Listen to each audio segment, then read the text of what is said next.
ജയ് മാതാ.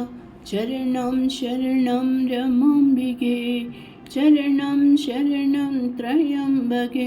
പരമഗുരു ശ്രീ രമാദേവി അമ്മയുടെ പാദപത്മങ്ങളിൽ അനന്തകോടി നമസ്കാരം. എല്ലാവർക്കും വന്ദനം. നമ്മുടെ ജീവിതം ഒരു യാത്രയാണ്.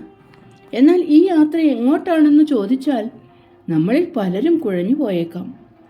ആത്മീയതയുടെ സൂര്യതേജസ്സായ ശ്രീ രമാദേവി അമ്മ നമുക്ക് പറഞ്ഞു തരുന്നത് നമ്മുടെ യാത്ര സ്വന്തം വീട്ടിലേക്കാണ് എന്നാണ്.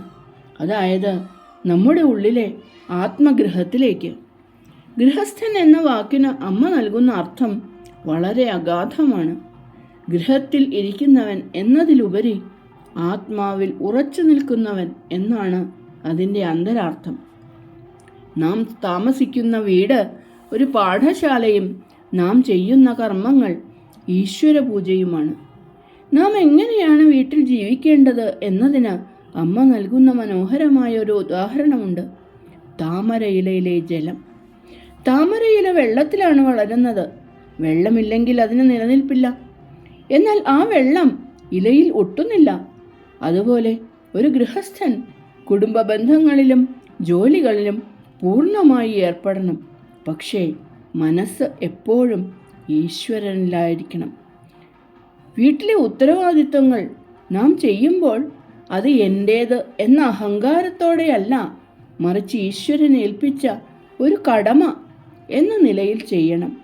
ഒരു ഓഫീസിൽ ജോലി ചെയ്യുന്ന ആൾ വൈകുന്നേരം ജോലി കഴിഞ്ഞ് തൻ്റെ വീട്ടിലേക്ക് മടങ്ങുന്നത് പോലെ ലോകകാര്യങ്ങൾ ചെയ്യുമ്പോഴും നമ്മുടെ മനസ്സ് സ്വന്തം ആത്മാവാകുന്ന വീട്ടിലേക്ക് മടങ്ങാൻ വെമ്പുന്നവനാകണം യഥാർത്ഥ ഗൃഹസ്ഥൻ.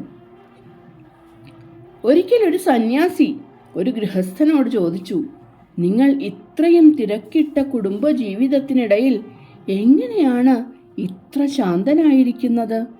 ആ ഗൃഹസ്ഥൻ മറുപടി പറഞ്ഞു, സ്വാമി, ഞാൻ എൻ്റെ വീടിനെ ഒരു വാടക വീടായിട്ടാണ് കാണുന്നത്. യഥാർത്ഥ ഉടമസ്ഥൻ ഈശ്വരനാണ്. എൻ്റെ ഭാര്യയും കുട്ടികളും ഈശ്വരൻ എന്നെ ഏൽപ്പിച്ച നിധികളാണ്. അവരെ സ്നേഹിക്കാനും പരിപാലിക്കാനും ഉള്ള ചുമതല മാത്രമേ എനിക്കുള്ളൂ. ലാഭനഷ്ടങ്ങൾ ഉടമസ്ഥൻ നോക്കിക്കോളും. അമ്മ പഠിപ്പിക്കുന്നതും ഇതുതന്നെയാണ്.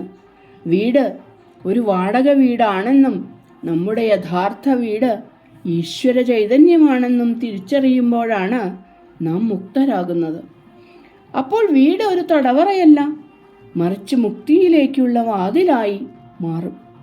ഒരു വിളക്ക് കത്തുമ്പോൾ അതിലെ എണ്ണയും തിരിയും തീർന്നു പോകുന്നു, പക്ഷേ അത് ലോകത്തിന് വെളിച്ചം നൽകുന്നു. അമ്മ പറയുന്നു, ഒരു ഗൃഹസ്ഥൻ ആ വിളക്ക് പോലെയാകണം. സ്വന്തം അഹന്തയെയും സ്വാർത്ഥതയെയും സേവനം എന്ന അഗ്നിയിൽ എരിച്ചു കളയുമ്പോൾ അവിടെ ആത്മീയമായ ഒരു വെളിച്ചം ജനിക്കുന്നു. നമ്മുടെ വീട്ടിൽ അമ്മയോ ഭാര്യയോ ഭക്ഷണം ഉണ്ടാക്കുമ്പോൾ അത് വെറും ഒരു ജോലിയായി കാണാതെ അന്നപൂർണേശ്വരിക്ക് നൽകുന്ന നിവേദ്യം ആയി കാണണം. മക്കളെ വളർത്തുമ്പോൾ അത് ബാലകൃഷ്ണനെ സേവിക്കുന്നതായി കാണണം. ഈ ഭാവമുണ്ടാകുമ്പോൾ അവിടെ കലഹങ്ങൾക്ക് സ്ഥാനമില്ല. നിസ്സാരമായ ജോലികൾ പോലും പവിത്രമായി മാറുന്നു. അമ്മയുടെ വാക്കുകളിൽ നമ്മുടെ വീടിൻ്റെ ഏകാന്തത എന്നത് ഒരു ധ്യാനമുറിയാണ്. ദിവസവും കുറച്ച് സമയം നിശബ്ദമായിരുന്ന ആത്മാവിലേക്ക് നോക്കണം.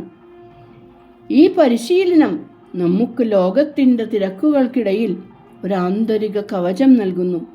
പുറത്തെത്ര വലിയ കൊടുങ്കാറ്റടിച്ചാലും ഉള്ളിലെ ആത്മഗൃഹത്തിൽ നാം സുരക്ഷിതരായിരിക്കും. ശ്രീ രമാദേവി അമ്മ നമുക്ക് കാണിച്ചു തന്നത് വളരെ ലളിതവും എന്നാൽ അതിശക്തവുമായ ഒരു പാതയാണ്. കാടുകളിലോ മലകളിലോ പോയി ഈശ്വരനെ തേടേണ്ടതില്ല. സ്നേഹത്തോടെയും അർപ്പണ മനോഭാവത്തോടെയും നമ്മുടെ വീടിനെ ഒരു ക്ഷേത്രമാക്കുക. ഓരോ വ്യക്തിയെയും ആത്മസ്വരൂപമായി കാണുക. നമുക്കമ്മയോട് പ്രാർത്ഥിക്കാം, അമ്മേ, എൻ്റെ ഓരോ ശ്വാസവും അങ്ങേക്കുള്ള സ്തുതിയാകട്ടെ. എൻ്റെ ഓരോ കർമ്മവും അങ്ങേക്കുള്ള പൂജയാകട്ടെ. എൻ്റെ ഓരോ യാത്രയും അങ്ങയുടെ സവിധത്തിലേക്കാകട്ടെ. അമ്മയുടെ അനുഗ്രഹം എപ്പോഴും നമ്മോടൊപ്പം ഉണ്ടാകട്ടെ. എല്ലാവർക്കും നന്ദി, നമസ്കാരം. അമ്മയുടെ പാദപത്മങ്ങളിൽ ഈ ഉപഹാരം സമർപ്പിക്കുന്നു. ചരണം ശരണം രമാംബികേ, ചരണം ശരണം ത്രയംബകേ. ജയ് മാതാ.